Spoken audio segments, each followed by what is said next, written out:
masyarakat Melayu yang mempersembahkan cita-cita dalam sejarahnya, mempersembahkan pengorbanan mereka dalam pembentukan negara, dibalas dengan tindakan yang sentralistik, kekuasaan politik yang semena-mena. Kalau meminjam bahasa di media sosial, sulit membedakan badut dengan bahlil. Saya baca.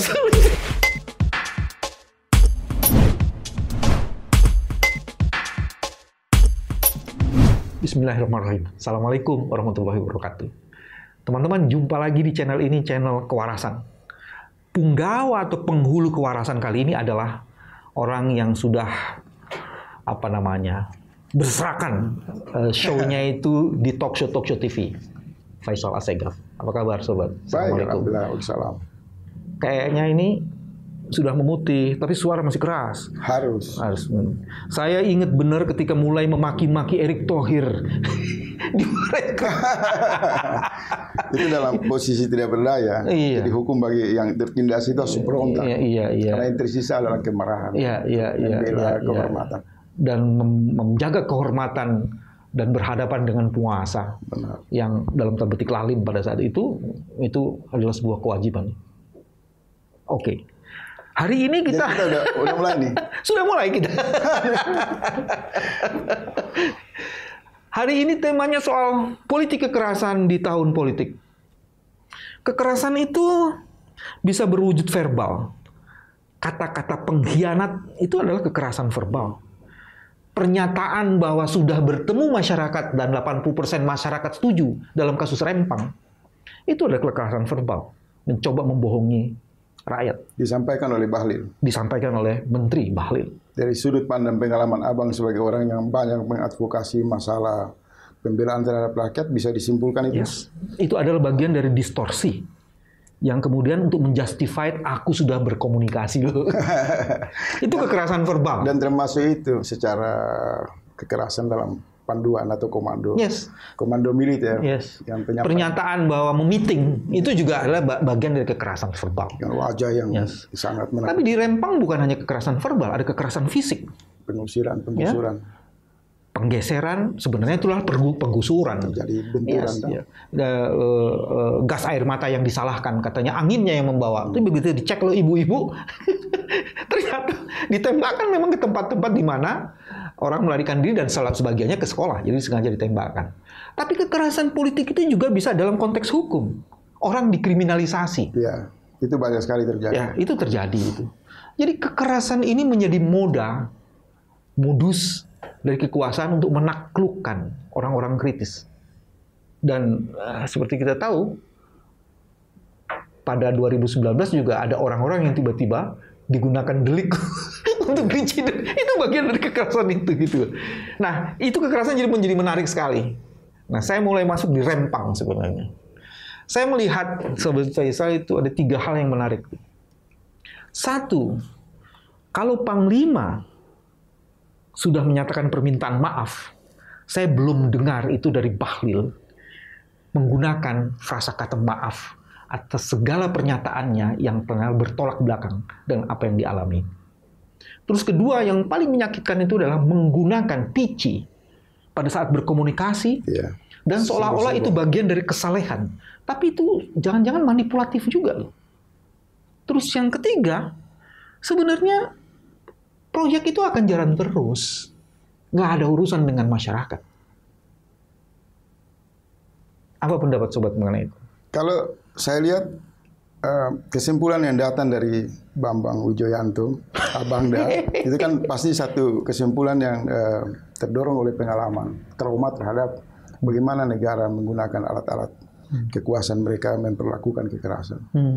Kemudian perjuangan reformasi itu untuk menghentikan kan semua bentuk kekerasan. Dan sebenarnya kalau bicara dalam konteks organisasi negara yang kita pilih sebagai Republik Indonesia ini, memang di mukadimahnya kan jelas bahwa kemerdekaan atas berkat rahmat Allah mengantarkan bangsa Indonesia menuju gerbang. Jadi ini satu organisasi negara yang berubah dari rahmatnya itu menjadi satu anatomi kejahatan dengan rangkaian cerita peristiwa yang tadi Abang usulkan atau sampaikan. Dalam konteks Rempang ini, kalau menurut saya dia tidak bisa dilihat di permukaan dalam perbincangan yang umum. Dia harus masuk ke dalam, digali dengan kajian yang lebih jauh, lebih sungguh-sungguh. Bahkan beda filsafatnya, beda investigasi yang ekstra hati-hati untuk melihat apa sebenarnya yang ada di balik peristiwa ini. Karena kalau dia hanya rangkaian misal kekerasan, hampir di Pantura itu setiap tahun itu hampir 5.000 sampai 6.000 terjadi kekerasan lalu lintas, orang meninggal. Kalau dilihat dari segi jumlah orang menggunakan motor, dan kalau saya lewati Pantura saya baca 5.000 korban per tahun ini sekali. Di jalan ada angka statistiknya deh. Dari segi angka. Tapi Rempang ini bukan hanya ucapan yang dimunculkan pejabat itu dianggap kekerasan biasa.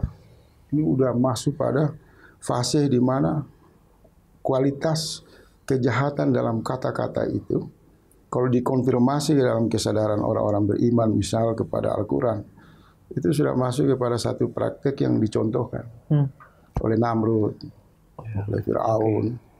Jadi ini rantai-rantai yang terhubung saja di masa kini menghadirkan satu panggung pertunjukan orang-orang jahat dalam tata kelola negara yang memang tidak lagi berhikmat kepada kemanusiaan. Jadi kalau saya pribadi lihat Rempang, saya nggak mau lagi perbincangan, kan ini motifnya udah jelas salah. Kedua, pelanggaran konstitusi, kriminalisasi, kekerasan verbal, non-verbal muncul dengan berbagai aneka pertunjukan yang menyobek hati dan membuat rintihan air mata hampir di seluruh dada rakyat, jutaan dada rakyat di seluruh Indonesia. Kemudian ini juga mempertegas pola relasi masyarakat Melayu yang mempersembahkan cita-cita dalam sejarahnya, mempersembahkan pengorbanan mereka dalam pembentukan negara, dibalas dengan tindakan yang sentralistik, kekuasaan politik yang semena-mena. Ditambah lagi dengan, kalau kita lihat kan ulama tiba-tiba muncul dari berbagai latar belakang mereka mengungkap keprihatinan yang dalam. Sampai mereka berteriak, ini harus ada tindakan jihad untuk melawan, menghentikan apa yang terjadi di Rempang. Akademisi pun demikian. Bahkan kalau menurut saya, di balik senyap markas-markas militer, kepolisian itu juga mereka pasti punya nurani. Tersobek-sobek. Sebenarnya tidak juga rela untuk proyek-proyek atas nama investasi dengan tindakan penggusuran, penghinaan kepada manusia yang esensinya sebenarnya menghina Tuhan kan sebenarnya. Bagaimana Allah memuliakan manusia, menciptakan manusia dengan begitu sempurna, tapi sebuah praktek konsensus negara yang kita bangun untuk melindungi manusia hari ini di era kekuasaan Jokowi mencapai puncak. Aneka pertunjukan kekerasan, kejahatan yang semakin menyobek hati. Ini harus dihentikan. Ada yang juga menarik di situ sebenarnya, melihat 3 isu. Pertama, Rempang tak bisa dilihat hanya seolah-olah kasus di Rempang. Karena ini adalah dampak dari kebijakan untuk menentukan polusi pembangunan yang namanya PSN. Konsorsium Reformasi Agraria menyatakan dari 23 konflik agraria, 11 itu berkaitan dengan PSN. Tahun lalu itu dari sekitar 52, itu kalau tidak salah disebutnya, itu 38 itu proyek PSN. Dan kalau kemudian diteliti betul PSN yang di Rempang, itu sebenarnya suratnya itu baru ditandatangani April dari Menko. Tahun 2023. Jadi begitu terburu-buru. Biasanya desain mengenai PSN itu dianalisis dulu. Itu makanya tadi yang saya mengatakan harus dilihat jauh lebih dalam. Tentu kan Abang sudah menyodorkan data seperti itu. Dan kalau dalam pengamatan saya soal aspek sentuhan geopolitik, ini sangat kental. Itu yang kedua yang saya bilang, karena geopolitik regional. Dia peristiwa bahasa umum ya, penguasaan lahan yang ada di Pulau Rempang itu kan berhadapan dengan Singapura yang memiliki problem untuk memperluas wilayah daratan. Betul. Yang kedua juga kasus ini muncul jelang pemilu. Tinggal 160 berapa hari kan. Satu agenda politik strategi nasional. Maka bisa saja Rempang ini untuk dalam rangka menguji tingkat kesadaran bangsa Indonesia terhadap kecintaan atas prinsip-prinsip kedaulatan. Kalau kasus Rembang ini rakyatnya diam, berarti kekuasaan pemerintah yang selama ini dituduhkan oleh banyak orang, di belakangnya oligarki, maka ekspansi terhadap ancaman kedaulatan pada wilayah lain itu akan terbuka lebar dengan menghadirkan kelanjutan boneka baru kan. Ya. Kalau menghitung data abang tadi, pada periode Jokowi saja setiap tahun itu kasus-kasus agraria itu kan banyak. Dan lebih memberikan ciri khas atas nama investasi, atas nama kepentingan nasional yang bergantung kepada asing pada 10 tahun pemerintahan Jokowi. Kalau dilanjutkan lagi kepada boneka berikutnya dengan platform yang sama, maka Rembang ini bisa saja secara politik sebagai pemantik untuk menguji kekuatan kesadaran rakyat dan kekuatan oligarki yang ingin menghadirkan proses penciptaan boneka baru lewat legitimasi pemilu ini. Pada aspek geopolitik, satu negara kecil yang bertetangga dengan negara yang begitu besar, sudah otomatis dia berambisi untuk memperluas wilayahnya. Yang saya khawatir sebenarnya. Artinya saya mau mengatakan, ketika kekuatan mengambil Pulau Rempang ini sebagai satu proyek yang dianggap 100 berapa tahun, 80 kalau nggak salah kan, berarti sebenarnya secara samar-samar muncul di ruang geopolitik seolah-olah Singapura dan kepentingan di Laut Cina Selatan mengumumkan bahwa Batam dan Natuna itu sudah masuk wilayah mereka. Itu yang saya khawatir, saya mau tadi sebutkan itu. Itu yang disebut dengan new colonialism sebenarnya. Tanpa harus berebut, kita kemudian mempersembahkan dia itu. Hanya mencetak dolar, uang, angka-angka kemudian dia masuk untuk mengambil. Ini behind the screen ini yang tidak tampak. Yang jadi cuman proyek terpadu wisata, Eco Park. Tapi itu masalahnya Abang, hampir semua keramaian perbincangan menyangkut kasus-kasus agraria dan lebih khusus Rembang maupun yang lainnya. Yang saya amati dari sisi konstruksi komunikasi publik ini, kecenderungan kaum intelektual kita ini masuk pada kasuistis. Betul. Melihat kasus dari kasusnya, dari perkaranya, tidak kemudian melacak kedalaman dan mengabstrak itu dalam konteks yang lebih luas. Misal tadi Abang mengatakan ada satu modus baru, mungkin dalam bahasa yang sederhana ya, tangan baru, jejaring kolonialisme dalam rangka menggunakan topik investasi untuk menguasai satu negara. Itu kan mestinya menarik. Yes. Rempang ini kan ancaman kedaulatan Indonesia. Betul. Mestinya ketika kasus ini dengan data-data yang tersedia, secara manajemennya tidak siap, dadakan dibuat, mentalitas bahasa kekerasan yang terlalu menonjol ditampilkan oleh para penyelenggara, maka Lemhanas, BIN, Mabes Polri, Mabes TNI itu mestinya kan merapatkan barisan. Kalau mereka mencintai Indonesia, karena ini kan masuk pada fase di mana ancaman kedaulatan nasional. Betul. Di tahun politik ini juga ada isu lain yang menarik, rente ekonomi dari proses itu. Saya malah khawatir ini sengaja didesakkan dan dipercepat karena ada rente ekonominya. Jadi ini lagi diijon nih. Tahun politik memerlukan dana yang besar. Dan kalau kemudian ada investasi yang dipercepat. Saya dengar begitu juga. Ada kemacetan untuk bagaimana mengelola dana segar lewat IKN karena tidak terlalu seksi, terus pengawasan publiknya terlalu kuat sehingga secara mendadak digeser ke Rempang ini kan dalam satu proyek baru lagi untuk rentang ya semacam money laundry. Ya.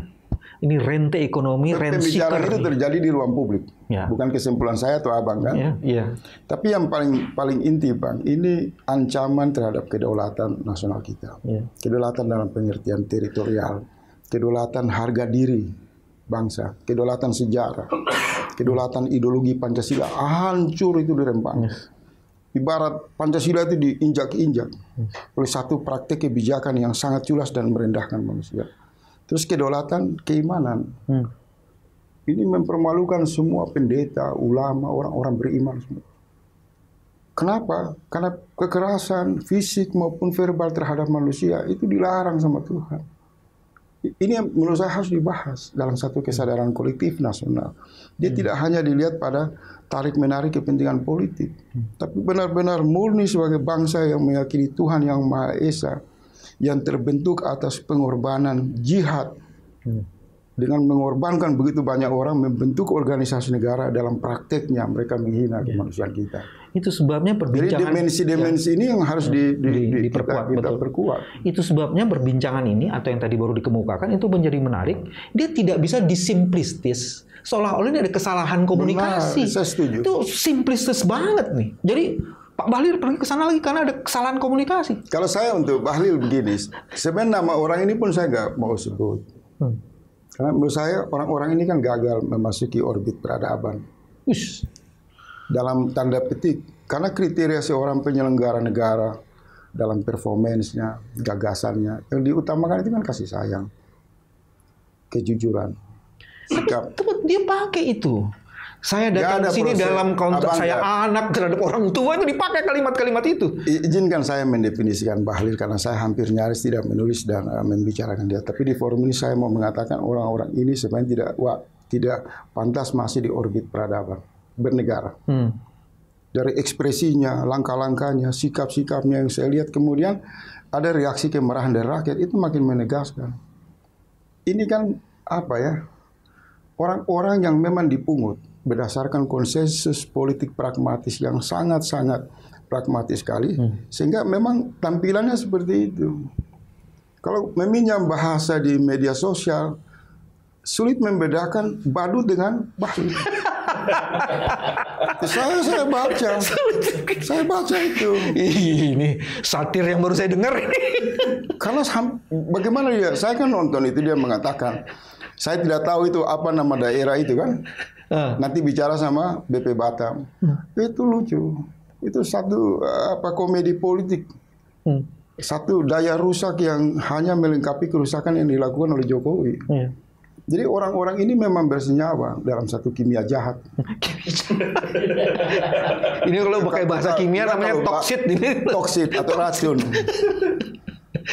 Itu sebabnya kemarin ya, kan ibu-ibu meminta tuh. Jadi maksud saya tidak tertarik bicara Bahlil. Kapasitas dan kelasnya seperti itu. Dia hanya dikarbit dalam rangka untuk memperindah perbadutan rejim Jokowi. Tapi yang saya mau masuk itu, pernyataan Abang Da menyangkut dengan Panglima TNI. Karena Yudo ini menurut saya orang yang saya kagumi. Yang nyaris tidak mengeluarkan satu pernyataan apapun melukai perasaan rakyat. Tidak ada catatan. Tapi tiba-tiba kan dengan body language yang berubah menjadi monster. Kemudian sisi ucapan-ucapan yang menurut saya itu bangkrut institusi TNI. Jadi kebangkrutan kepemimpinan dengan daya pancar yang diperlihatkan oleh Mas Yuda ya, ini mengkonfirmasi. Walaupun dia sudah minta maaf ya. Sisi lain karena mengaku salah. Tapi peristiwa itu menegaskan bahwa semakin rakyat trauma. Yuda yang begitu lemah lembut saja berani berbicara dengan kepentingan yang sangat irasional dan menyobek hati. Bagaimana dengan Prabowo? Orang yang terlibat dalam skandal pembunuhan terhadap aktivis, penculikan terhadap aktivis. Dan nanti kita bahas itu. Dan hari ini ada gosip yang berputar-putar menyibukkan Jokowi dengan Prabowo tanpa menghadirkan Wamen sebagai pelaku yang diduga sebagai korban. Konfirmasi datang dari dugaan pelaku dan dibantu oleh Presiden. Kita akan bahas itu, cuman saya mau menyelesaikan soal Bahlil yang tadi disebut badut. Ada kalimat Bahlil, ada tiga Bahlil, yang. Abang baca kita dengar. Satu, Bahlil tidak mau berkomunikasi dengan emak-emak dan dia melarikan diri, cepat-cepat pergi. Itu satu kehormatan, ya, menghormati ibu, emak-emak yang berjuang itu, dia tidak lakukan itu. Padahal dia punya kesempatan emas untuk merebut hatinya emak-emak satu. Terus kedua, ini ada kalimat bersayap nih. Dia bilang begini, saya mengambil kesimpulan, jadi ada 5 kesimpulan yang dibuat itu. Saya mengambil kesimpulan, salah satunya kan dia bilang akan ada tetap direlokasi, tapi tetap masih di Rempang. Terus relokasinya bertahap. Ada 5 itu. Cuman dia mengatakan kalimat penutupnya, saya mengambil kesimpulan ini yang belum disetujui pusat. Saya mengambil resiko itu. Jadi artinya dia berani membuat janji belum disepakati pusat. Jadi nanti kalau pusat tidak setuju, dia bilang pusat tidak setuju. Ya, makanya kan tadi saya bilang orang-orang seperti ini ketika dia masih dalam negara itu kan bicara peradaban, Yes. Membicarakan keterwakilan keunggulan manusia yang hebat untuk melayani kehidupan banyak orang dalam bentuk menciptakan kedamaian, rasa keadilan, kenyamanan. Maka orang yang masuk dalam orbit negara itu orang yang mewakili tujuan untuk membangun civilized. Orang seperti Bahlil dengan rangkaian ucapan yang baru saja Abang baca itu makin mempertegas bahwa ini sampah-sampah di pinggiran peradaban bernegara. Karena Jadi peradaban saya lihat dia kalau dalam pandangan mungkin saya salah dengan modal pengalaman spiritual saya itu dia nggak usah ucap. Lihat dia punya tampilan saja pancaran gelapnya itu lebih. Bukan saya ini Bang, karena apa ya kalau dalam film-film kartun itu namanya Brutus atau apa gitu, yang kelihatan itu agresif, tidak pernah kenyang, dan dia bekerja bukan untuk isi perutnya, tapi untuk melayani. Ini bocor alusnya di sini yang saya dengar. Dia siapa sebenarnya? Menurut catatan apa? Yang bocor alusnya gini, Menteri Keuangan pun kebingungan karena diminta tiba-tiba. Ya, ini bocor alusnya mesti dikonfirmasi ya. Diminta tiba-tiba menyediakan uang pada sesuatu yang belum disetujui oleh Menteri Keuangan. Jadi ini agak gila ini. Jadi wah, jadi kita repot bisa banget. sampai pada puncak kesimpulan menyangkut Rempang. Apa sikap moral Abang? Rempang menurut saya bukan sekedar harus mundur selangkah. Total. Selesai. Tidak boleh lagi ada kekerasan Bahasa yang akan Bang muncul. BW ini kan sejalan dengan aspirasi Muhammadiyah maupun NU kan sebagai Dua ormas representasi besar dari ini. suara. Dan seluruh masyarakat Indonesia sebenarnya yang masih punya peradaban dan keadaban. Saya mau konfirmasi lagi atas dasar pengalaman terhadap rangkaian peristiwa seperti ini. Kemungkinan Presiden melakukan pelanggaran konstitusi ada. Besar. Kalau andai misal Jokowi turun, orang-orang yang terlibat, yang mungkin diduga dalam persekongkolan proyek ini, sejauh mana mereka akan dimintai pertanggungjawaban? Saya kasih konteks dengan saya menggunakan tafsir pasal 1 Undang-Undang Dasar. Negara Indonesia adalah negara kesatuan berbentuk republik. Republik, kosakatanya, res publico, untuk kepentingan umum. Kita cek itu kemudian di Rempang. Apakah kepentingan umum atau kepentingan swasta? Selesai konstitusi. Oke? Berarti pelanggaran konstitusi ya? Konstitusi. Ini perlu untuk rakyat pahami. Terus pasal 1 ayat 2, sobat. Dia mengatakan kedaulatan di tangan rakyat dilaksanakan melalui Majelis Pemusyawaratan Rakyat, ya, melalui sesuai dengan Undang-Undang Dasar. Kedaulatan rakyat artinya ada daulat rakyat di situ. Kasus Rempang daulat rakyat kah? No. Tersingkirnya kedaulatan rakyat. Terus ketiga adalah Indonesia adalah negara hukum. Kalau kemudian itu kita beri tafsir, negara hukum itu harus berpijak pada daulat rakyat untuk kepentingan umum. Nah, kalau itu diperiksa dalam kasus Rempang, tidak ada itu. Berarti pernyataan Bahlil yang mengatakan pusat belum menyetujui tadi, itu kan sebenarnya satu ucapan yang mungkin saja dari faktor spiritual ya, itu orang bilang keseleo. Karena tidak mungkin dia seolah-olah dia menyodorkan diri. Kalau pemerintah pusat batalkan bahaya dia. Bisa jadi pintu masuk Bahlil ini. Tapi teman-teman kita perlu mengulas soal kekerasan politik ini dengan isu yang lain. Ada menteri yang menggunakan kekerasan pada wakil menteri. Dan kemudian pada saat yang hampir bersamaan periodenya, Pak Menteri yang calon presiden ini juga menerima, gitu kan, partai yang kemudian juga menggunakan bahasa kekerasan verbal. Bagaimana kita melihat ini nih? Sobat Faisal dia udah mulai ketawa-ketawa ini. Enggak, kalau menyangkut dengan akrobat kekerasan, karena kekerasan bukan lagi verbal, tapi udah mulai fisik dia, udah berbentuk mulai body language Presiden Prabowo dalam isu yang belakangan. Sebenarnya isu ini tidak menarik dibahas, karena sudah bisa disimpulkan kalau memang isunya tidak benar terjadi pertengkaran, saling cekik atau gulat di sidang kabinet itu, maka kan mestinya korban. Jangan tambah-tambah gulat, cekik saja. Jangan cekik, kita kan nggak tahu. Kalau saya ditanya, sebenarnya Prabowo tidak usah menenteng Jokowi untuk mengkonfirmasi itu di ruang publik. Justru membuat publik ragu. Satu, karena Presiden ditarik pada gosip yang sangat rendah pada peristiwa kekerasan di rapat kabinet. Biasanya kan Prabowo minta buka aja CCTV. Sehingga publik lihat. Benar apa enggak? Ada, gitu ya? ada rapat enggak? Benar enggak kejadian? Kedua, biasanya umum yang saya pahami, korban itu yang membuat pernyataan. Nah, korban bukan pelaku ya. Kalau pelaku akan melindungi dirinya. Mana ada maling yang mengaku. Jadi ini semakin membuat ini mungkin juga cara Tuhan menghibur orang-orang tertindas, bahwa Cara Tuhan menghibur kita. Bahwa Keren. mereka melakukan segala rekayasa, kekerasan verbal, fisik, menghina manusia, maka datang juga pertolongan dari Tuhan. Bahwa orang-orang ini kumpulan badut saja. Dalam tragedi demokrasi yang ugal-ugalan, kemudian memang tidak pantas untuk dilanjutkan. Terus, Apakah Prabowo, apakah Ganjar? Ya memang tidak boleh. Harus ada perubahan. perubahan adalah keniscayaan. Seseorang yang tak mau berubah, dia sebenarnya anti-civilization. Civilization perlu perubahan. Tapi ada yang menarik dalam konteks itu sebenarnya satu lagi. Kita ngomong perubahan dari tadi. Sekarang kita dikacaukan. Yang membentuk koalisi perubahan masuk di keberlanjutan. Terus dalam pengantarnya, saya menitipkan perubahan dalam keberlanjutan. Terus kemudian jadi kita bingung lagi. Dari siapa? Itu pernyataan dari kalau tidak salah di media disebutkan itu pernyataan ketum Demokrat. Saya menitipkan perubahan. Iya. Itu dalam pengantarnya. Dia menitipkan kepada yang melanjutkan.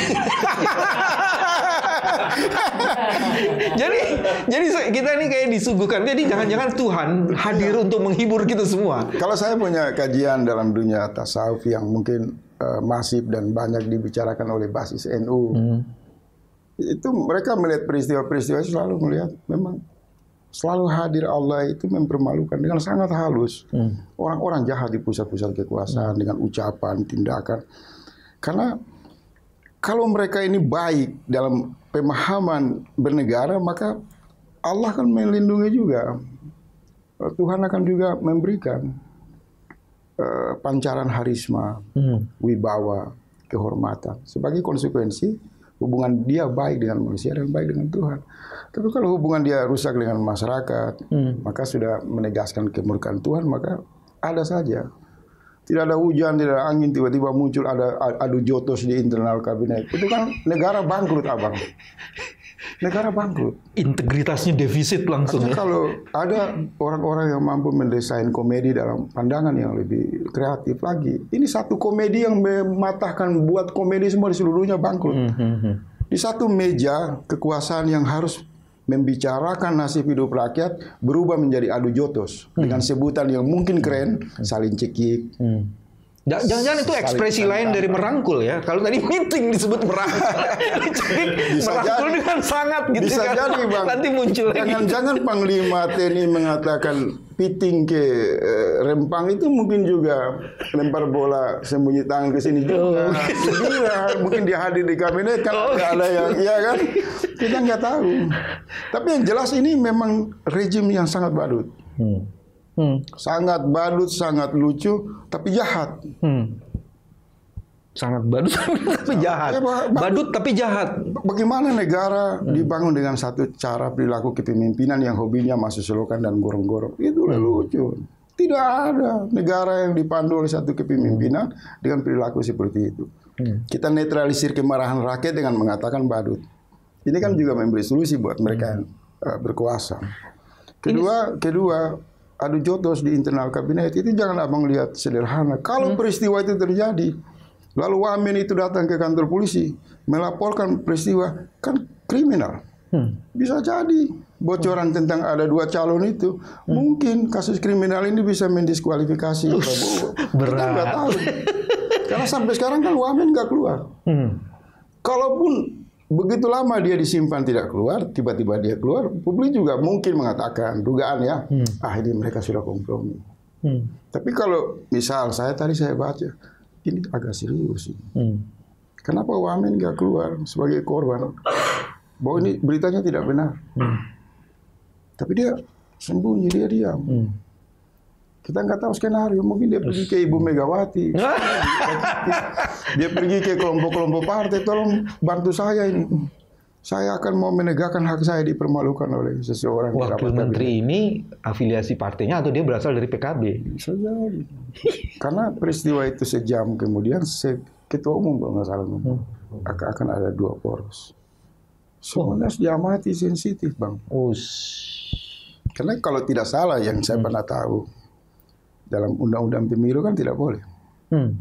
Ada calon presiden yang terlibat kriminal kan apa? Tersangka atau apa itu. Disebutnya salah satu syarat itu melakukan perbuatan tercela. Perbuatan tercela. Nah ini kan kalau misal saya membayangkan kalau ini korbannya pasang badan demi kepentingan rakyat datang ke kantor polisi terdekat, atau dia diam-diam dia sudah bikin visum, kita kan nggak tahu. Yang beredar ini semua perbincangan yang kita tangkap saja. Yang beredar di publik kan begini kan sobat. Baru jadi calon yang belum tentu sudah melakukan kekerasan. Jadi bayangkan kan. Jadi pusing juga kalau kita tidur. Hiburan bagi rakyat Rembang itu Rembang kan. Iya kan. Mereka bilang alhamdulillah kalian jahat sama kita terjadi di meja kabinet. Tapi saya kan harus fair untuk mengatakan kalau tadi Pak Ketum AHY masuk di situ menitipkan agenda perubahan. Sementara ada orang bertanya juga, Cak Imin yang sudah lama di koalisi melanjutkan, ya, walaupun disebutnya dengan kebangkitan itu Cak masuk Imin, di perubahan itu jadi Cak gimana Imin itu? Ini abang, ini sahabat saya. Oke. Kalau kita beda politik, tapi saya harus mengakui dengan berbesar hati. Dia memperjuangkan perubahan dengan cara dia masuk di dalam kekuasaan. Dan kalau dia kembali sekarang ini bersama Pak Anies untuk memperjuangkan perubahan karena dia seorang orang latar belakang pergerakan. Ciri-ciri orang pergerakan itu kan kayak Abang, Abraham Somad, siapa nama Cak Imin. Memang diam, tapi gejolak hati itu nggak bisa. Pasti ada panggilan nurani. Saya ingat satu kosakata yang cocok itu. Dia kembali ke kita. Kalau saya pakai yang mungkin lebih halus lagi, langkah hidayah. Dia mendapatkan hidayah. Gitu. Ini keren ini. Jadi sebenarnya dia tidak keluar dari perubahan. Dia dalam melakukan pergerakan perubahan di dalam keberlanjutan. Sekarang dia kembali ke kitahnya karena sudah menerima hidayah. Mungkin juga begini, dia melihat bahwa ketiga dukungan terhadap misal yang paling dimuliakan ya, Maruf Amin misal, kemudian peran Maruf Amin itu nyaris terlihat di ruang publik itu kan diamputasi. Diamputasi ya, bukan karena maunya pasif, seolah-olah dianggap bandar serep aja. Oke. Dari sisi kebatinan warga NU, Muhaimin Iskandar ini juga pasti ada sesuatu yang mereka kalkulasi. Kemudian ya udah, kalau yang ulama yang mungkin senior usianya lebih tua saja terkesan tidak dihormati, maka mereka mengambil sikap untuk yang muda maju. Karena kalau lihat pernyataan Muhaimin itu kan ada rangkaian perbincangan di kalangan Kiai Langitan. Berarti tentu kan perbincangan itu juga mengevaluasi. Ada refleksi evaluasi. Produk politik NU yang membawa Kiai Haji Maruf Amin oleh kepemimpinan Jokowi dianggap hanya pelengkap aja. Maka kesadaran itu memunculkan yang muda lebih agresif. Jadi kalau dia kembali berpasangan dengan Pak Amin, ini bukan satu yang apa ya? Memang dia kembali kepada kita, kepada langkah-langkah hidayah, bahwa habitat orang NU itu lahir dari organisasi yang NU yang memperjuangkan perubahan dengan kurun waktu yang panjang. Bagaimana dengan pendapat yang mengatakan gini, inilah kali pertama di mana Islam solid. Karena ada Islam tradisional atau Islam kebangsaan yang diwakili NU, Islam urban yang diwakili oleh PKS, dan juga ada Muhammadiyah representasi dari Anies Baswedan yang sebenarnya juga punya sanadnya ke NU juga gitu. Kalau saya sederhana, yang mengusung Anies dan Caimin ini kan partai Islam. Bodoh kalau mereka tidak mengambil peluang ini untuk menyatukan seluruh umat Islam. Karena kedua cita-cita besar kedua partai ini adalah membangun ukhuwah Islamiyah. Dan itu harus dikampanyekan di ruang demokrasi. Kecuali suara persatuan Islam datang dari partai nasionalis, itu nggak bisa. Kan dia selalu bicara keragaman, manipulasi kebinekaan, ya kan, mengklaim paling toleran dan lain-lain. Tapi kalau menurut saya PKS dan PKB sudah menyamakan prinsip platform mengusung kepemimpinan, maka langkah berikut untuk kampanye gerakan ukhuwah menyatukan umat Islam untuk memperkuat negara, untuk perubahan, saya kira itu bagus. Itu yang dinantikan oleh umat. Dan ada Demokrat tidak bisa dituduh intoleran, politik identitas, karena memang partai Islam. Tadi saya salah sebut. Dan adanya Nasdem di situ juga menjadi menarik, kan ada partai nasionalis juga yang menjadi bagian. Ya, itulah politik kebinekaan yang sesungguhnya ya. Nah itu Nasdem memang dalam tulisan saya seperti itu. Menariknya dua partai ini kan ada satu hidayah politik yang dibangun oleh Pak Surya Paloh kemudian menyadarkan bahwa kalau mau perubahan ya harus relasi utamanya itu kan mayoritas umat Islam. Dia sebagai pembayar pajak yang terbesar di Indonesia. Kalau bicara korban kekerasan tadi dia yang paling korban. Kalau bicara terluka dia yang paling terluka kan. Maka kemudian juga suara-suara datang dari, saya mengamati dari teolog, dari kelompok Katolik, Protestan. Itu juga satu pendapat. Umat Islam harus bersatu untuk perubahan. Karena kalau umat Islam kuat, maka kekuatan minoritas ini juga makin kuat. Oke. Sekarang, bagaimana caranya atau usulan atau gagasan untuk meminimalisasi politik kekerasan di tahun politik ini ke depan? Cukup sudah, berhenti sudah dengan kekerasan. Kalau itu tanggung jawab penyelenggara negara. Tapi mengusung gerakan kesadaran nasional mempersatukan umat Islam itu sudah selangkah maju untuk menghentikan segala bentuk kekerasan. Karena Islam kan rahmatan lil alamin. Tidak mungkin persatuan Islam itu bersifat destruktif dan ancaman. Jadi kalau ditanya bagaimana caranya, ya kembali ke jati diri, kekuatan, daya pancar, politik tauhid, Ar-Rahman, Ar-Rahim. Maka modal kepemimpinan Muhammadiyah yang diwakilkan oleh Pak Anies dan NU yang diwakilkan oleh Caimin dalam pengertian akar kulturnya, maka bangkit berkampanye membuktikan bahwa Islam itu rahmatan lil alamin. Maka kampanye persatuan umat Islam lewat dua kepemimpinan ini harus lebih intensif untuk mengecam segala perbuatan kekerasan baik di level nasional maupun di level lokal. Jadi jangan kampanye ini hanya untuk satu momentum berebut suara, tapi ada edukasi, ada penancapan nilai-nilai, ada protes kesadaran yang kuat dalam solidaritas nasional. Ini dijadikan momentum untuk membangun peradaban supaya Islam betul menjadi rahmatan lil alamin. Teman-teman, kita harus sudahi ini karena saya mengundang lagi Bung Faisal Assegaf di periode yang lainnya karena masih banyak isu-isu menarik dari seorang yang bernama Faisal Assegaf. Terima kasih. Wassalamualaikum warahmatullahi wabarakatuh.